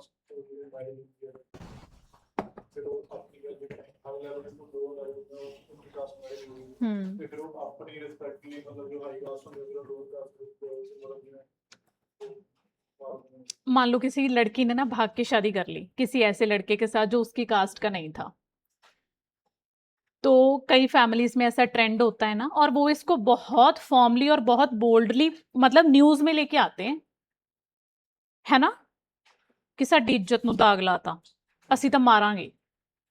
तो मार दिया, अपनी बेटी को भी मार दिया और उसको भी मार दिया। दैट इज ओनर किलिंग, कि हम नहीं एक्सेप्ट करेंगे इस बात को। और ओनर किलिंग क्यों बोल रहे हैं? क्योंकि आप मान महसूस कर रहे हो ये मार के। आपको ये मैटर ही नहीं करता कि आपने 2 जानें ले ली, आपको ये मैटर कर रहा है कि आपने अपनी आइडियोलॉजी कि हम नहीं होने देंगे ये शादी, उस पे अड़े रहे आप, और जिसने नहीं फॉलो किया आपने टपका दिया उसको। ये ऑनर किलिंग होती है। अब आपको आर्टिकल 21 आपके पास है, right to life and personal liberty, उस पे ये लिखा हुआ है कि आप अपनी पसंद से शादी कर सकते हो। तो अगर आपके पेरेंट्स इस बात को नहीं मान रहे हैं तो आप रेफरेंस दे देना, वो तब भी नहीं मानेंगे। क्योंकि ऐसा है इंडिया में, मतलब आप क्या मना लोगे अपने घर वालों से? आप अपने घर वालों से ये चीज नहीं मना सकते कि मैं आज कहीं बाहर घूमने जाऊं या फिर कल जाऊं। तो ये तो बहुत बड़ा डिसीजन है, इसमें कोई नहीं सुनेगा आपकी। घर पे आपके फंडामेंटल राइट खत्म हो जाते हैं पेरेंट्स के सामने, है ना। तो मतलब है तो है ना, लेकिन आर्टिकल 21 इसको थोड़ी निगलेक्ट करेंगे हम। और ये तो डिलीट भी नहीं होता कभी, मतलब ये स्क्रैप नहीं होता है, इमरजेंसी के दौरान भी नहीं होता। अब देखो, पैराडॉक्स ऑफ प्लान्ड डेवलपमेंट। अब डेवलपमेंट की वजह से ना बहुत सारी चीजें अच्छी हो गई हैं। Development in terms of everything, जैसे डेवलपमेंट हुआ है इंडस्ट्रियलाइजेशन के मामले में, इंडस्ट्रियलाइजेशन हुआ है, और इसके अलावा बहुत सारे जैसे कॉरपोरेट वर्ल्ड में डेवलपमेंट्स हुए हैं। तो इन सब चीजों से पता है क्या होने लगा है, जो लोग ट्रेडिशनली ऐसे काम नहीं करते थे वो अभी इंडस्ट्रीज में काम करने लग गए हैं। लेट्स से कोई ऐसा पर्सन है जो पहले कुछ ऐसा काम करता था, for example manual scavenging type का, या किसी के घर पे काम करना, अभी वो किसी फैक्ट्री में काम करने लग गया। तो एक नई क्लास बन गई कि फैक्ट्री क्लास है, ये इंडस्ट्रियल लेबरर्स हैं। तो इससे बहुत चेंजेस आ गए हैं, स्पेशली हायरार्की में बहुत चेंजेस आ गए हैं। कॉर्पोरेट वर्ल्ड में आप काम करने लग गए हो। लेटस से कोई ऐसी लड़की है जो छोटे से गांव से बिलोंग करती है, उसने कुछ कर ली, मतलब अपने बिजनेस की डिग्री वगैरह, और वो बहुत बड़े लेवल पे चली गई। तो क्या लगता है आपको कि अगर वो किसी कंपनी की सीईओ बन गई तो उसके लिए मैटर करेगा कि वो कौन सी कास्ट से आती है? नहीं करेगा मैटर। तो ये डेवलपमेंट्स जो हैं, मतलब पैराडॉक्स हम इसलिए बोल रहे हैं कि हमें पता नहीं था कि इससे ये चेंज हो जाएगा, लेकिन हो गया चेंज, क्योंकि इतनी ज्यादा डेवलपमेंट अच्छे से हम प्लान करके कर रहे हैं कि अच्छे, मतलब जो चीजें शायद वैसे हम ना कर पाते वो इसकी वजह से चेंज हो रही हैं। लोगों का एक दूसरे के प्रति नजरिया चेंज हो रहा है डेवलपमेंट की वजह से। ठीक है, इसके नोट्स मिल जाएंगे, आपको टेंशन मत लो। अभी हम डिस्कस कर रहे हैं सो दैट आपका दिमाग खुल जाए कि आपको सोसाइटी को कैसे पढ़ना है। Urban anonymity and social networks. अभी आप देखो, ये बेसिकली हम कास्ट से रिलेटेड बात कर रहे हैं कि ये जो चेंजेस हैं इन्होंने कैसे फर्क डाला है ना। तो आप देखो, अर्बन एनोनिमिटी क्या होता है। मान लो कोई ऐसी फैमिली है, दलित फैमिली है। अभी हम दलित्स की एग्जांपल क्यों ले रहे हैं, क्योंकि उनके साथ होता है ऐसा। दलित फैमिली है, वो लेट्स से किसी विलेज में रहते थे। अभी उन्होंने अपने बच्चों को पढ़ाने के लिए, मतलब मम्मी पापा अच्छे कमा रहे थे, तो बच्चों को पढ़ाने के लिए they move to a city, कहीं भी रहने लग गए वो शहर में। अब आप मुझे बात बताओ, शहर में कोई इंसान ये जानता है कि उनका बैकग्राउंड क्या है? एनोनिमस है ना, पता ही नहीं है किसी को कि क्या बैकग्राउंड है। तो शहर में आके आप बता दो कि आप किसी भी कास्ट के हो, किसी और कास्ट के, तो वो चीज बहुत हेल्प कर रही है इस बात में। शहरों में आप ये चीज नोट करोगे कि आजकल शहरों में सच में कास्ट सेग्रीगेशन बहुत कम हो गया है, क्योंकि लोग इतना मिक्स हो गए हैं ना कि उनको पता ही नहीं चलता कि उनके साथ वाले घर में कौन किराएदार आके रह रहा है, कौन है। अर्बन एनोनिमिटी है, और सोशल नेटवर्क्स आपके कैसे बन रहे हैं कि आपके कनेक्शंस बनने का तरीका चेंज हो गया। एग्जाम्पल के तौर पे, किसी से आप इसलिए बात करते हो क्योंकि आप काम इकट्ठे करते हो, किसी से आप इसलिए बात करते हो क्योंकि आप किसी के नेबर हो। ठीक है, किसी से आपकी इसलिए बनती है क्योंकि शायद वो कोई एजेंट है, आप उसको क्लाइंट्स दे रहे हो। ठीक है, आप अपने प्रोफेशन की वजह से कुछ ऐसे लोगों से डील कर रहे हो जो शायद आपके सोशल स्ट्राटा में नहीं आते हैं, लेकिन वो आपको इतना अच्छा काम करके दे रहे हैं कि आप उनका बाकियों से ज्यादा करने लगे हो। तो ये सब फैक्टर्स हैं जो चेंज लेके आ रहे हैं इंडियन सोसाइटी के कास्ट हायरार्की में। Digital mobilisation. अब डिजिटल मोबिलाइजेशन में क्या है, इसमें आप ऐड करोगे कौन कौन से फैक्टर्स हैं डिजिटल मोबिलाइजेशन के? डिजिटल अवेयरनेस, लोग टेक्नोलॉजी का अच्छे से यूज कर रहे हैं। मान लो कोई ऐसा बच्चा है, लेट्स से, जिसके पास रिसोर्सेस नहीं है पढ़ने के, है ना, लेकिन उसने क्या किया, उसने यूपीएससी की तैयारी शुरू की, किताबें खरीद ली, और उसने वाईटी को ही अच्छे से एक्सप्लोर कर लिया। मान लो डेडिकेटेड, उसने उस पर टाइम लगा दिया और उसका पेपर निकल गया। और ये कर वही सकता है वैसे जिसके पास प्रिविलेजेस नहीं होते हैं। हमारे पास हैं तो हम बहुत प्रिविलेज्ड हैं। तो उसने कितना अच्छे से यूज कर लिया इस चीज को, डिजिटल अवेयरनेस को यूज कर लिया, तो इससे उसकी और उसकी आने वाली पुश्तों की पूरी लाइफ चेंज हो जाएगी। तो डिजिटल अवेयरनेस जो है उसने बहुत, और इसके अलावा और भी बातें हैं, जैसे गवर्नमेंट के जो स्कीम्स हो गए उनके बारे में लोगों को अभी ज्यादा पता लगने लगा है। गवर्नमेंट के अलावा आपके लीगल पर्सपेक्टिव्स क्या चल रहे हैं। पहले तो लोगों को यही नहीं पता होता था कि इंडिया में क्या लीगल है क्या इलीगल है। अभी लोग अवेयर हैं, उनको पता है कि इंडिया में ये कानून पास हुआ है, ये लॉ पास हुआ है, तो अगर आप कुछ ऐसा काम कर रहे हो और आपने अपने आप को डिफेंड करना है तो आप डिफेंड कर सकते हो कानून के बेसिस पे। तो अवेयरनेस हर मामले में है। सोशल मीडिया का जमाना चल रहा है आजकल, ये एक बहुत बड़ा फैक्टर है जिससे क्या हो रहा है, चेंज आ रहा है इंडियन सोसाइटी में। अब impact on caste, tribe and identity politics. अभी हम क्या डिस्कस करेंगे, कास्ट से रिलेटेड। मैंने ना आपको कुछ डेटा लिखवाना है, पहले आप वो लिखो। हाँ जी, कास्ट पे क्या इम्पैक्ट पड़ा है या कास्ट की वजह से इंडियन सोसाइटी पे क्या इम्पैक्ट पड़ा है, आप ये चीज लिखेंगे। सबसे पहली बात लिखो, 11.4% 11.4% इंटरकास्ट मैरिजेस, इंटरकास्ट मैरिजेस। ये डेटा किसका है, national family health survey 5, NFHS 5 का डेटा है, जो हमें ये बताता है कि इंडिया में इंटरकास्ट मैरिजेस कितनी हो रही हैं, 11.4। जो इन्होंने गेस किया था मतलब वो सही था, 10-11%। दूसरा लिखो, 33%। ये सारा डेटा आपने यूज करना है अपने आंसर्स में। 33% Dalit employees, Dalit employees hide their cast,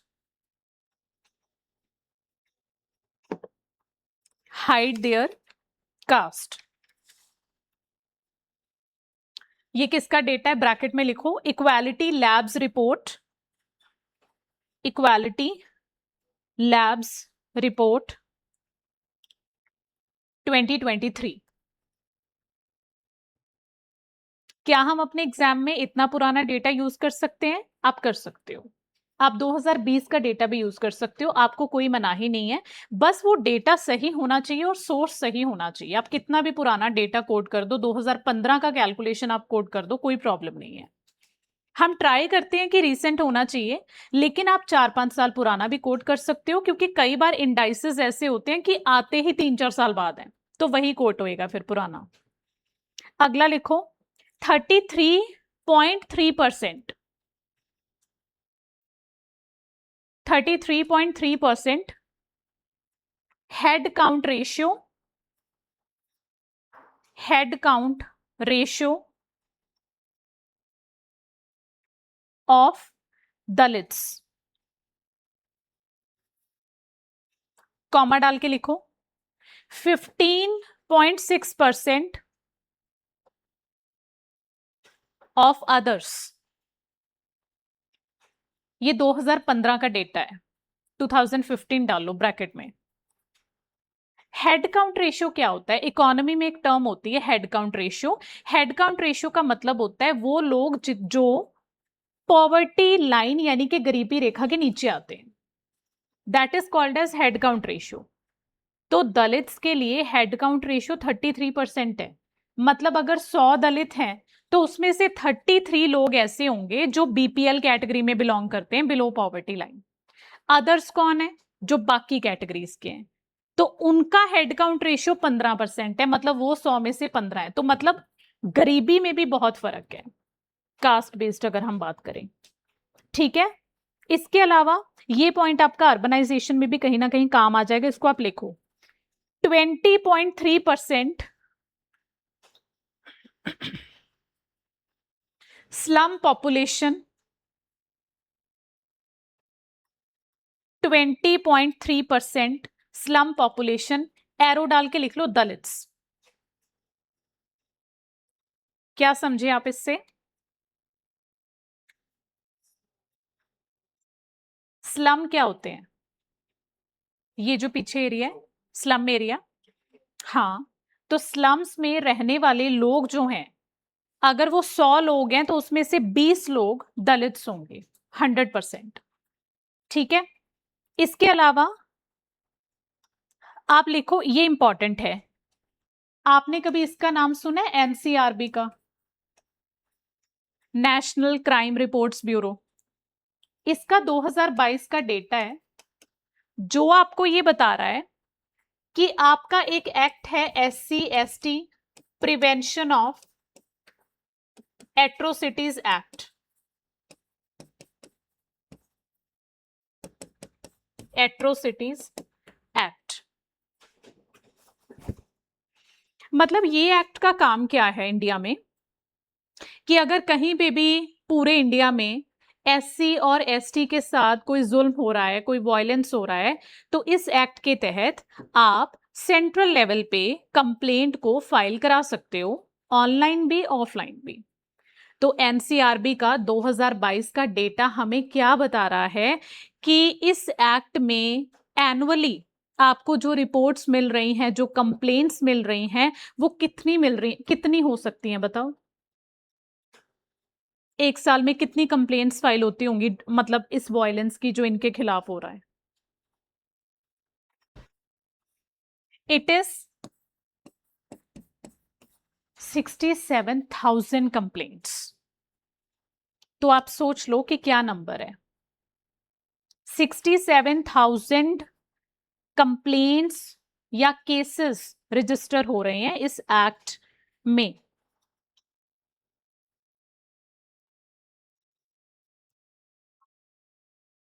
तो आप ये सिंपल सी बात बता सकते हो, मतलब अगर कहीं भी आपको ये कोट करना हो कि अभी भी इनके खिलाफ वायलेंस हो रहा है, तो आप इस डेटा को एग्जाम्पल में लिखो। आपको क्या करना होता है? पॉइंट लिखा, वायलेंस अगेंस्ट SC/ST, फिर उसमें लिख दिया कि इनके खिलाफ वायलेंस हो रहा है, सिर्फ एक लाइन में, ज्यादा बर्बाद नहीं करना पेज। फिर एग्जाम्पल को हाईलाइट करके लिखो, क्योंकि एग्जाम्पल के नंबर मिलेंगे आपको। आप अगर एक सिंपल सी बात एग्जाम्पल में लिख के आ जाओगे ना, तो आपका आंसर आपके साथ वाले से बेटर हो जाएगा जिसने एग्जाम्पल नहीं लिखी। ये तो चलो हम बहुत स्पेसिफिक एग्जाम्पल दे रहे हैं, आप सिंपल सी एग्जाम्पल भी अगर लिखाओगे तो भी आपको नंबर ज्यादा मिलेंगे।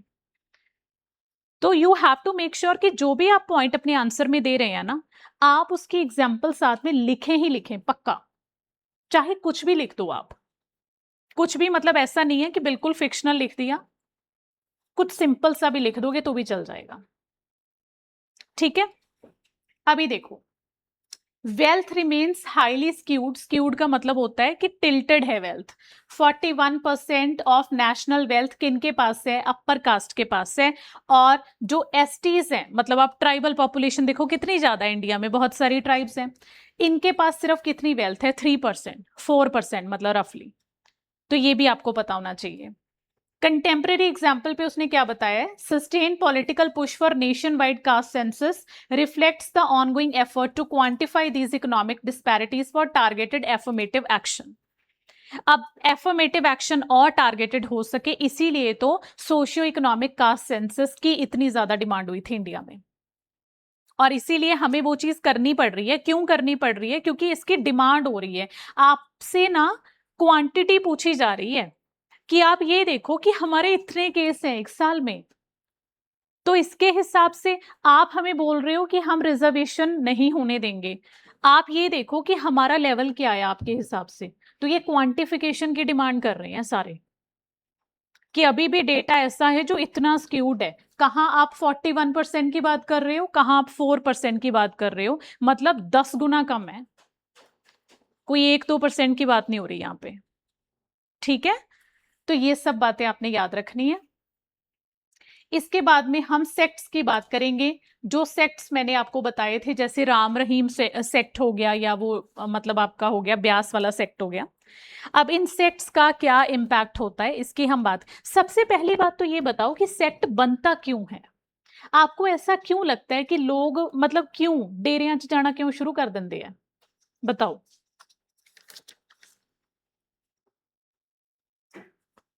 क्यों जाते हैं लोग वहां पे? क्या आप इस चीज को सिर्फ ऐसे बोलोगे कि लोग अंधविश्वास में मानते हैं? अंधविश्वास तो होता भी नहीं है वैसे इतना, मतलब इस कैटेगरी में इतना होता भी नहीं है। अंधविश्वास उसे बोलेंगे कि आप किसी ऐसे इंसान को मान रहे हो जो खुद सही भी नहीं है और आप मान रहे हो उसे।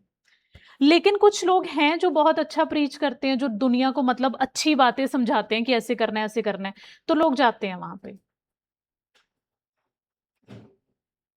वहां भी ऐसा कुछ होता है कि एक पर्टिकुलर कास्ट के लोग ही जाते हैं? होता है ऐसा? एक पर्टिकुलर रिलीजन के लोग जाते हैं, ऐसा होता है? नहीं होता ना। तो एक तो अगर आपने पॉजिटिव पॉइंट लिखना हुआ सेक्ट वाले क्वेश्चन में, जैसे वो आया हुआ है एक बार क्वेश्चन, तो अगर आपने पॉजिटिव पॉइंट लिखना हुआ तो आप क्या बोलोगे कि ये जो सेक्ट है ना, इससे आपकी कास्ट की और रिलीजन की, जो इंडिया की दो सबसे बड़ी प्रॉब्लम्स हैं, कास्ट और रिलीजन, इन दोनों में ये क्या करते हैं, बाउंड्री को थोड़ा सा ब्लर कर देते हैं। बाकी जगह पे आप ये चीज नोट करोगे कि एक पर्टिकुलर कास्ट या एक पर्टिकुलर रिलीजन ही यहाँ पे जाएगा, लेकिन इनमें ऐसा नहीं होता। इनमें आपको ज्यादातर ऐसे लोग मिल जाएंगे जो कोई मुस्लिम भी है, कोई सिख भी है, कोई हिंदू भी है, ऐसे जाने वाले लोग मिल जाएंगे। ठीक है, रिलीजन की बाउंड्री भी कहीं ना कहीं ये ब्लर कर देते हैं। मतलब ऐसा नहीं है कि 100% ब्लर हो जाती है, लेकिन कहीं ना कहीं आप ये चीज बोल सकते हो कि ये इनका एसिमिलेशन हमें देखने को मिलता है। सबसे ज्यादा कौन सी कास्ट के लोग होंगे जो जाते होंगे वहां पे, या कौन से रिलीजन के लोग जाते होंगे, ये कैसे डिसाइड करेंगे हम?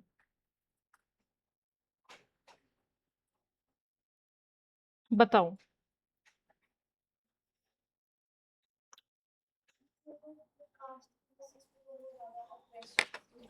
हाँ, होएगा ना ऐसे। मान लो किसी पिंड में ना, मतलब कोई गुरुद्वारा बनया हुआ है, एंड वहां पे क्या है, कोई पर्टिकुलर कास्ट है जिसको हम आने ही नहीं दे रहे, वहां पे आने ही नहीं दे रहे, मतलब मनाही है। अगर वो आते तो हम मुंह बना लेते कि क्यों आ गए ये। तो वो तो किसी ऐसी जगह पे जाएंगे ना जहां पे उन्हें एक्सेप्टेंस मिले। ये सबसे बड़ा कारण है। जो सेक्ट है ये क्यों बनते हैं, इनके दो मेन, मतलब आप रीजंस नोट करोगे। सबसे पहला रीजन क्या है सेक्ट्स बनने का? First reason social exclusion. ऐसे वर्ड्स आपको यूज करने हैं, सोशल एक्सक्लूजन, कि आपको आपकी सोसाइटी इंक्लूड ही नहीं कर रही है, आपको वो आने ही नहीं दे रहे अपने बीच। ठीक है, दूसरी बात एक्सेप्टेंस। अब आप जिस सेक्ट को बिलोंग कर रहे हो ना, उसके गेट पे ये नहीं लिखा हुआ कि वो किस कास्ट का है या किस रिलीजन का है, तो आपको वो एक्सेप्ट कर रहा है, वेलकम कर रहा है, तो आपको कॉन्फिडेंट फील हो रहा है कि हम भी जाएंगे यहां पे। टेक्निकली दोनों पॉइंट्स एक ही है, एक ही पॉइंट है कि यहां से एक्सक्लूड हो रहे हो, इसीलिए तो वहां पे आपको एक्सेप्टेंस फील हो रही है ना। लेकिन हम अलग अलग बना के भी लिख सकते हैं, कोई बड़ी बात नहीं है। तो ये सबसे मेन फैक्टर होता है कि आप किसी सेक्ट को बिलोंग करते हो, किसी सेक्ट को मानने लग जाते हो। आपने, मतलब कास्ट फैक्टर में मैं बोल रही हूं कि ज्यादातर जो ऐसे लोग हैं जो सो कॉल्ड लोअर कास्ट से बिलोंग करते हैं, वो आपको देखेंगे सेक्ट्स को फॉलो करते हुए, क्योंकि उनको ट्रेडिशनली हमने ये कभी अलाउ ही नहीं किया कि वो मंदिरों में अच्छे से अपने आप को मतलब एक्सप्रेस करें, या गुरुद्वारों में अच्छे से एक्सप्रेस करें। तो उन्होंने अपना तरीका ढूंढ लिया अपने आप को एक्सप्रेस करने का, और कहीं ना कहीं इतनी बड़ी मेजोरिटी बन गई कि वो हर चीज पे इंपैक्ट डाल रही है। हर चीज पे, मतलब सबसे बड़ा इंपैक्ट जो सेक्ट्स का है वो किस पे पड़ेगा? पॉलिटिक्स पे पड़ेगा, क्योंकि इंडिया एक डेमोक्रेटिक कंट्री है। तो आप किसी सेक्ट के ओनर के साथ पंगा नहीं ले सकते हो, क्योंकि ओनर के साथ पंगा हो गया आपका, तो मतलब सबके साथ पंगा हो गया। एक बार उसने बयान देना है, एक बार, तो जितनी पॉपुलेशन उसको मानती है वो सारी उसी बयान के साथ खड़ी हो जाएगी। तो एक बहुत बड़ा पॉलिटिकल वोट बैंक का भी काम करते हैं ये जो सेक्ट्स होते हैं। एक बहुत बड़ा पॉलिटिकल फेस होता है इनका, सेक्ट्स का, है ना। दूसरी बात जो आप पॉजिटिव्स में लिख सकते हो, जैसे एक तो ये है, दूसरी बात जो हम पॉजिटिव्स में लिखेंगे वो क्या लिखेंगे, कि अगर कोई लीडर ऐसा हुआ ना सेक्ट में जो बहुत प्रोग्रेसिव लीडर है, तो उसने क्या करना है, उसने आधी पॉपुलेशन सुधार देनी है। कैसे सुधारेगा?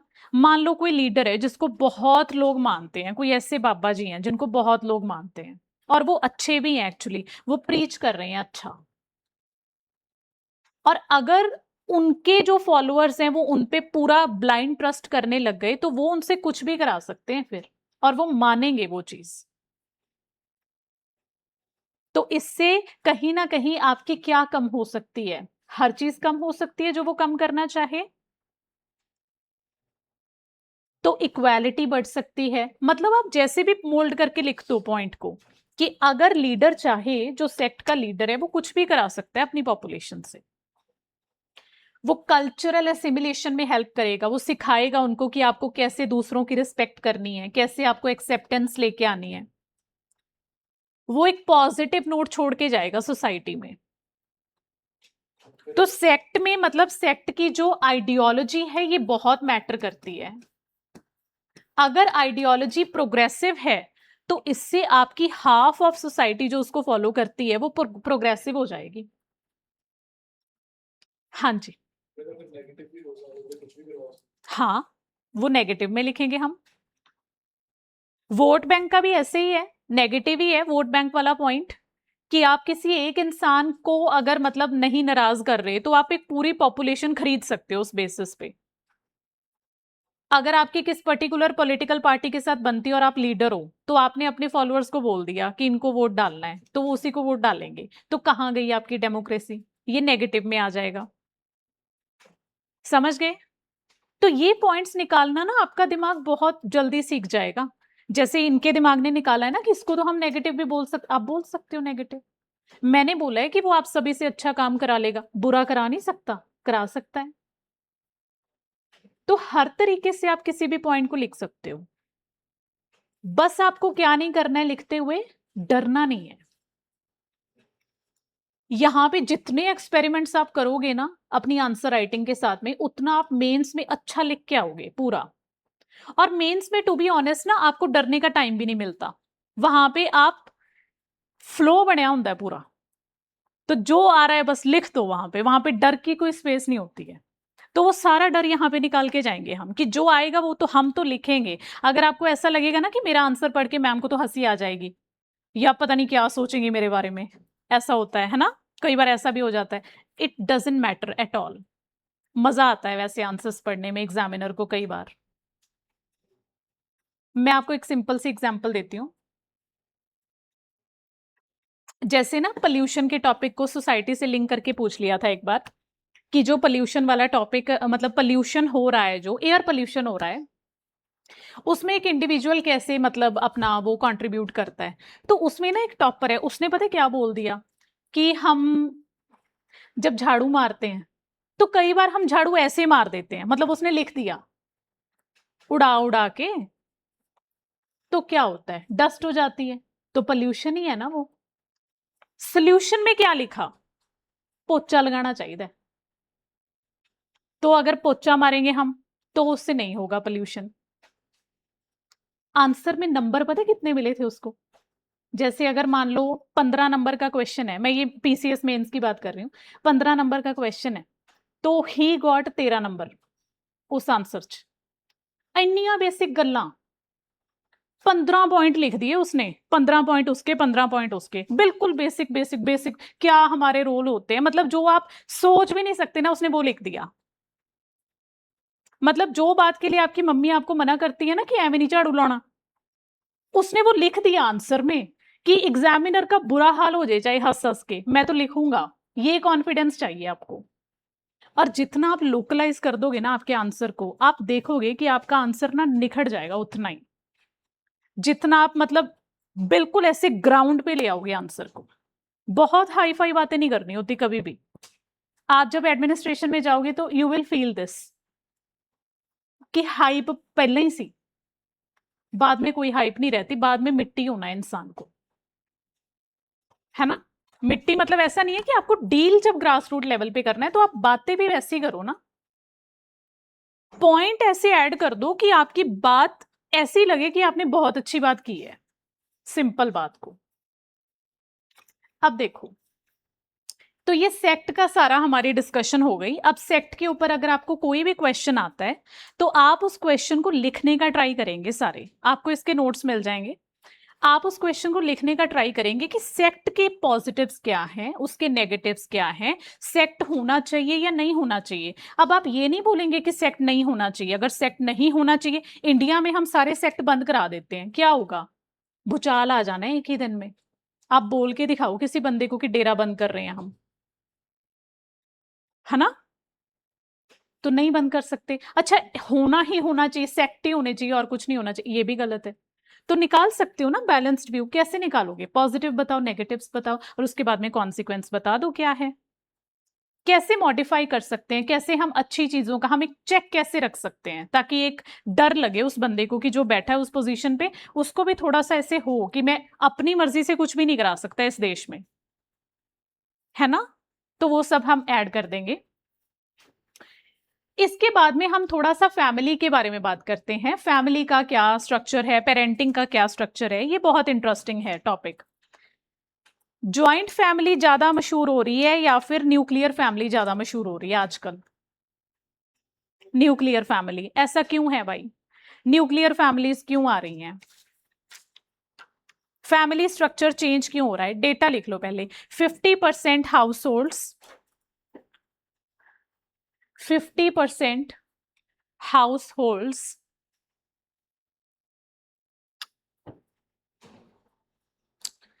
एरो डाल के लिख लो, न्यूक्लियर फैमिलीज। और ये 2022 का डेटा है। तो फैमिली भी तो एक सेलिएंट फीचर है ना इंडियन सोसाइटी का। ये कितना बड़ा कल्चर है, तो ये फीचर हम क्यों ना डिस्कस करें यहां पे। हाँ जी, न्यूक्लियर फैमिलीज क्यों हो रही हैं बताओ।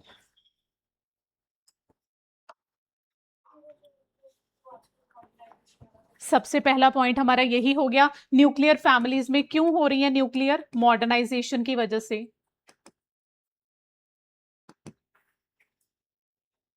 रहा नहीं जाता। हाँ, पर्सनल स्पेस चाहिए, पर्सनल रूम चाहिए, किच किच नहीं बर्दाश्त होती साडे तो। ऐसा ही है ना? यही बोलेंगे। दूसरा कारण बताओ। वर्कलोड। किस टाइप का वर्कलोड बताओ।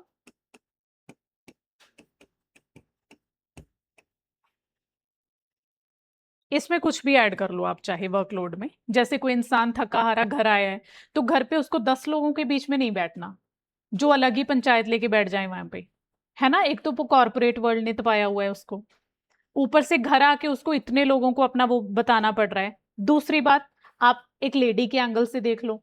ज्वाइंट फैमिली में वर्कलोड ज्यादा हो जाता है, क्योंकि ज्वाइंट फैमिली में क्या है, खाना इकट्ठा बनेगा, सब कुछ इकट्ठा इकट्ठा होगा, फाइनेंसिस के डिवीजन में प्रॉब्लम आ जाती है, कई बार बहुत सारी चीजें होती हैं। और बताओ। फाइनेंसिस दा अलग, ठीक है लिखता। फाइनेंसेस हिसाब में नहीं आते कि किसने क्या किया है, कंट्रीब्यूशन हिसाब में नहीं आता कि किसने क्या किया है। लड़ाइयां होती हैं, झगड़े होते हैं, तो लड़ाइयों की वजह से, है ना? कल उन्होंने सब्जी ले आंदी सी, सो आज हम क्यों लेके आए, हम ही करेंगे सारा कुछ यहाँ पे, होता है ना ऐसे। और बताओ।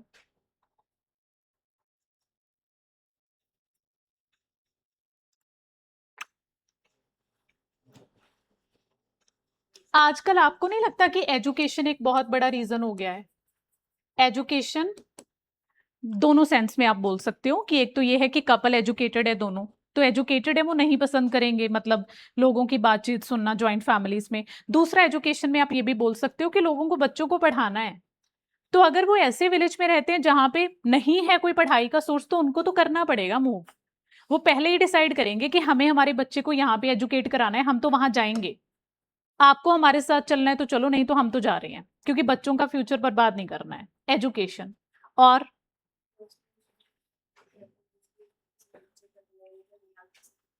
पर्सनल प्रेफरेंस, हाँ कर लो आप ऐड, कोई बात नहीं,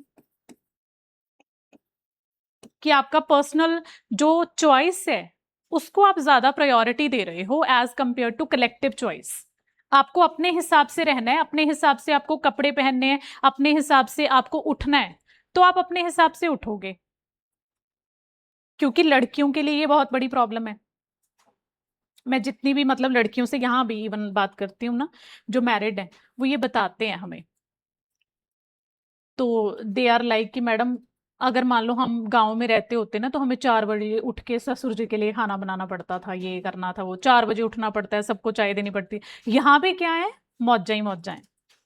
हस्बैंड की कौन सुनता है, अपनी मर्जी करनी होती है ना।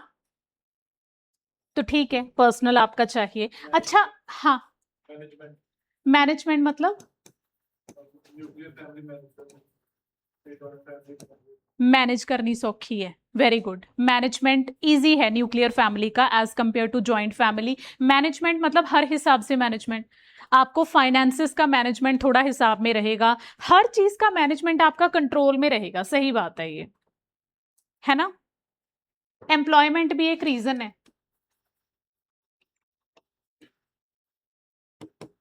बहुत सारे ऐसे लोग जो शायद शहरों में ना भी आना, मतलब आप नेगेटिव नहीं लोगे इस बात को, मतलब मैं ये बोल रही हूं कि जो शहरों में नहीं भी अफोर्ड कर सकते थे वो भी शहरों में मूव कर गए। क्यों? क्योंकि उनको ऐसा है कि वहां पे ना टिफिन सर्विस चलती है, तो घर पे तो मैं ऐसे ही खाना बनाती हूँ, यहाँ पे वहां पे अगर मैंने टिफिन सर्विस स्टार्ट कर दी तो क्या पता मेरा अच्छा बिजनेस हो जाए। एम्प्लॉयमेंट की एक वो रहती है। और दूसरे तरीके से भी, मतलब गांव में जो एम्प्लॉयमेंट अपॉर्चुनिटीज हैं वो कम है, तो अगर एक कपल चाहता है कि उसको एम्प्लॉयमेंट ऐसी चाहिए या वो पहले से कहीं बाहर जॉब कर रहे हैं, तो वो वापस थोड़ी जाएंगे शादी के बाद, वो तो लड़का अपने साथ ही रखेगा ना, और वहीं वो लड़की भी देखेगी अपने एम्प्लॉयमेंट का सोर्स। तो ये भी एक बहुत बड़ा रीजन बन गया है न्यूक्लियर फैमिलीज का। अर्बनाइजेशन को ऐड करेंगे इसमें। अर्बनाइजेशन में आप ऐड करोगे स्पेस का कंस्ट्रेंट। ये बहुत बड़ी बात है शहरों में। शहरों में आजकल जॉइंट फैमिली आपको कहीं नहीं दिखेगी। क्यों? इतनी जगह लेना बहुत मुश्किल है। जिन्होंने पुराने टाइम पे शहर मतलब घर ले लिया शहर में वो तो ठीक है, अभी तो जो घर लेगा वो जॉइंट तो ले ही नहीं सकता, उसको तो अपना बीड़ा आप ही उठाना पड़ेगा पूरा। 2 BHK मिल जाए वही बहुत है। खर्चा मेन कारण है। तो ये सारे रीजंस हैं जिसकी वजह से जो न्यूक्लियर फैमिलीज हैं वो हो रही हैं। अब इसके इम्पैक्ट्स देखेंगे हम। हाँ जी। हम्म, हो सकता है, मतलब इनडायरेक्ट कॉज हम इसको भी बोल सकते हैं, एंसेस्ट्रल डिविजन को, है ना।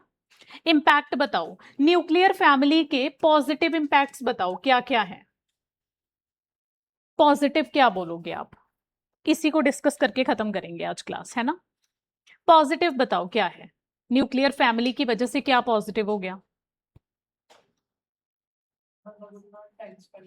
हाँ, पर्सनल स्पेस मिल जाती है, पहला point, very good. Mental peace, हाँ, दिमाग नहीं हिलता। तीसरा पॉइंट, लेस वर्कलोड। चौथा पॉइंट,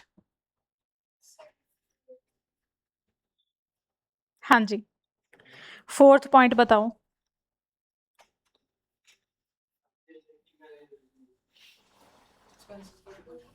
ये सारे पॉइंट्स को ही उल्टा करके नहीं बताना है हमें, कुछ अच्छा पॉइंट बताओ। आप सबसे पहला पॉइंट इसमें लिखोगे विमेन ऑटोनॉमी। औरत को बहुत आजादी मिल गई है इससे। Autonomy in terms of everything, अपने मन का पहन सकती है, अपना मन का प्रोफेशन कर सकती है, फाइनेंशियल इंडिपेंडेंस उसको मिल गया है। एक चीज से थोड़ा सा छुटकारा मिल गया है, ये टर्म याद रखनी है आपने, सेकंड शिफ्ट। ये क्या होता है? ये बहुत अच्छी टर्म है, पता है, आप कहीं भी यूज कर सकते हो जब विमेन पे क्वेश्चन आएगा। हाँ, आप ऑफिस से काम करके जाते हो तो घर पे आप फ्री नहीं हो, आपको दूसरी शिफ्ट स्टार्ट करनी पड़ती है काम की। आपको खाना बनाना पड़ता है, आपको एल्डरली लोग हैं उनकी केयर करनी पड़ती है, बच्चों की केयर करनी पड़ती है, कपड़े धोने पड़ते हैं, सब करना पड़ता है आपको। तो ये सेकंड शिफ्ट ना थोड़ी सी हल्की हो जाएगी, ऐसा नहीं है कि खत्म हो जाएगी, हल्की हो जाएगी ये। और क्या पॉजिटिव होगा?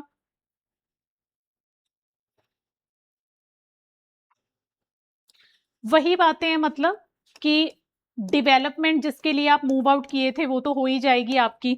आप अच्छी इंप्लॉयमेंट अपॉर्चुनिटीज देखोगे, ये सब होगा तो आप अच्छे से अपने आप को ग्रूम कर सकते हो, है ना। नेगेटिव क्या होगा बताओ, नेगेटिव क्या होगा इससे?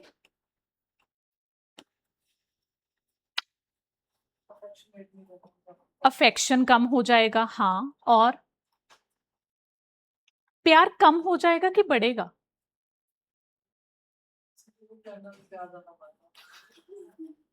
तो पॉजिटिव हो गया फिर। हाँ जी, और क्या पॉजिटिव मतलब नेगेटिव क्या होगा?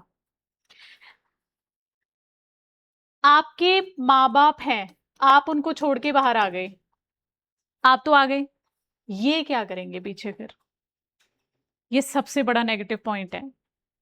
आइसोलेशन ऑफ एल्डर्स, वो इतना ज्यादा अकेले फील करेंगे ना, बीमार हो जाएंगे बेचारे, खुद ही एक दूसरे को एडमिट कराते फिरेंगे, आप जाओगे भी नहीं। ऐसा होता है, मैं देखती हूं, ऐसा है। मतलब लोग बाहर मूव कर जाते हैं, बाहर वाली कंट्रीज में। कई पेरेंट्स तो पहले बहुत प्राउडली भेजते हैं, लेकिन बाद में फिर पता चलता है ना, तो ऐसा होता है कि लोगों के बच्चे तो उनको संभाल रहे हैं, हमारे वाला कहाँ है, बाहर है, सेटल है अपनी लाइफ में। ये अच्छा, बच्चों पे क्या इम्पैक्ट पड़ेगा बताओगे? पहला एल्डर्स पे देख लिया हमने, बच्चों पे क्या इम्पैक्ट पड़ेगा इस बात का, न्यूक्लियर फैमिलीज का? जो वैल्यूज उन्होंने ग्रैंड पेरेंट्स से सीखनी थी वो नहीं आएंगी उनमें, क्योंकि स्टोरी टेलिंग तो रह ही गया, कहानी सुन के सोना तो रह ही गया, उसके जगह पे क्या आ गया? मोबाइल फोन आ गया। आप मोबाइल फोन दे रहे हो, स्क्रीन टाइम आपका बढ़ रहा है। इस बात को अच्छे ढंग से अगर बोलना हो तो हम बोलेंगे डिजिटल सोशलाइजेशन। बच्चा समाज में मिक्सअप तो हो रहा है, लेकिन किसकी वजह से हो रहा है? डिजिटल टूल्स की वजह से हो रहा है। उसको अपने दादा दादी याद हैं, लेकिन कैसे याद हैं? वीडियो कॉल की वजह से याद हैं। इसको बोलते हैं डिजिटल सोशलाइजेशन। ये नेगेटिव इंपैक्ट है बच्चों पे। पॉजिटिव क्या है? पॉजिटिव तो बस इतना ही है कि वहां पे बहुत प्रेशर होना था, क्योंकि सबको पता होना था कि आप आईएएस की तैयारी कर रहे हो। हाँ, अपॉर्चुनिटीज मिलेंगी, ये सब पॉजिटिव है। नेगेटिव, बाकी सब नेगेटिव ही है बच्चों पे। वैल्यू सिस्टम खत्म हो जाएगा। पेरेंट्स वर्किंग है तो सिक्योरिटी इशू भी है, लड़कियों का सिक्योरिटी इशू है। मैं बहुत सारे पेरेंट्स को ऐसे जानती हूँ जो अपनी बच्ची को घर पे छोड़ के जाने से डरते हैं। मम्मी भी वर्किंग है, पापा भी वर्किंग है, बच्चा अकेला है घर पे, क्योंकि न्यूक्लियर फैमिली है, तो ये प्रॉब्लम आती है। ठीक है, तो बच्चों पे बहुत सारे इंपैक्ट्स पड़ते हैं। इसका अगर आपने एक बैलेंस्ड मतलब आंसर देना हो तो क्या दोगे आप, कि न्यूक्लियर फैमिलीज क्यों ठीक हैं या गलत हैं? कैसे बोलोगे आप कि बस ठीक है, ऑटोनॉमी दे रही हैं, फ्रीडम दे रही हैं, अच्छे मौके दे रही हैं, तो इट्स ओके। और चीजें कि भले ही हम दूर हैं, लेकिन हमारा वो वाली बात है कि दूर रहने से प्यार बढ़ता है, कि हमारा डिस्टेंस भले ही ज्यादा है लेकिन दिल कनेक्टेड है एक दूसरे से। इसमें एक और कॉन्सेप्ट भी आता है, वो शायद यहाँ पे लिखा नहीं हुआ, मैं लिख देती हूँ। एक टर्म लिखेंगे हम यहाँ पे, फंक्शनल, क्या बोलते हैं उसको, ये टर्म कुछ होती है, मेरे दिमाग से अब स्किप हो रहा है, कुछ तो है ये फंक्शनल। मतलब बेसिकली मतलब पता है क्या, आप सर्च करना है इस टर्म को, ठीक है, आप देखना, मतलब पता है क्या है, कि लोग रहते तो अलग अलग घर में हैं। लेट्स से फॉर एग्जांपल 4 गलियां हैं, पहली गली में आप रहते हो, अगली गली में आपके चाचा जी रहते हैं, उससे अगली गली में आपके ताऊ जी रहते हैं, ऐसे रहते हैं आप। तो आप वैसे तो सेपरेटेड है, न्यूक्लियर फैमिलीज हैं, लेकिन अगर आपको कोई प्रॉब्लम आई तो वो दौड़ के आ जाएंगे आपके घर पे। ठीक है, तो इसको हम बोलते हैं फंक्शनल। कुछ मेरा बिल्कुल ही स्किप हो गया क्या है तो आप देख लेना इस टर्म को हम क्या बोलते हैं। ठीक है, मैं आपको बता दूंगी यहाँ पे, अगर होगा कहीं तो मैं देख भी लेती हूँ। नहीं है, और मुझे याद भी नहीं आ रहा। हाँ, याद आ गया, फंक्शनल जॉइंटनेस बोलते हैं, ये टर्म है। ठीक है, फंक्शनल जॉइंटनेस। तो फंक्शनल जॉइंटनेस लिखा हुआ है यहाँ पे, हाँ लिखा हुआ है लिखा हुआ है वो, उस पे मतलब मैं ध्यान ही नहीं दे रही ना कि टेक्स्ट क्या लिखा हुआ है। तो फंक्शनल जॉइंटनेस है एक टर्म। ठीक है, ये इसको हम बोलते हैं कि वैसे तो आप सेपरेटेड हो, लेकिन आप आ जाओगे दौड़ के अगर आपके चाचे दे मुंडे ਨੂੰ कुछ हो गया या कुछ हो गया। ठीक है, ये चीज होती है। तो ये न्यूक्लियर फैमिलीज का पूरा हमने डिस्कस किया। आज के बाद में न्यूक्लियर फैमिलीज के ऊपर कोई भी क्वेश्चन आएगा तो ये अच्छे अच्छे वर्ड्स यूज करने हैं आपने, पॉजिटिव्स भी लिखने हैं, नेगेटिव्स भी लिखने हैं, हर एक बंदे पे इम्पैक्ट बता देना है, जितने भी हैं। मेल मेंबर पे क्या इम्पैक्ट है, विमेन पे क्या है, एल्डरली पे क्या है, बच्चों पे क्या है। आपका आराम से 2.5 छोड़ो, मतलब आप कितने मर्जी पेजेस का आंसर बना दो, लेकिन वही बात है कि कंसाइज लिखना है हमने, तो वो ध्यान रखेंगे कि कैसे लिखना है। ठीक है, वैसे तो इसके बाद भी करना था, लेकिन डिस्कशन हमारी ज्यादा अच्छी हो गई, लंबी हो गई है ना।